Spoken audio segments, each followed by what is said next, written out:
En pleine affaire George Floyd, le cas d'Adama Traoré fait un retour remarqué dans l'actualité en France.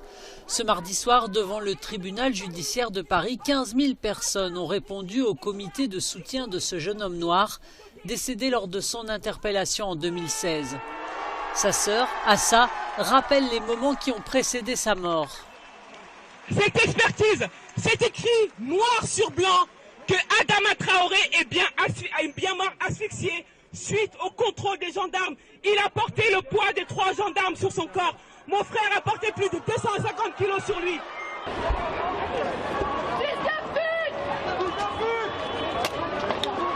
Les manifestants avaient bravé l'interdiction de rassemblement des autorités françaises pour cause de crise sanitaire. Après une manifestation dans le calme, la police a tiré des gaz lacrymogènes contre la foule qui lançait des projectiles. La semaine dernière, une nouvelle expertise judiciaire écartait la responsabilité des gendarmes. Ce mardi, la famille d'Adama Traoré a présenté une contre-expertise affirmant qu'il est bien mort asphyxié pendant son plaquage ventral et fatalement cela résonne au moment de la mort de George Floyd.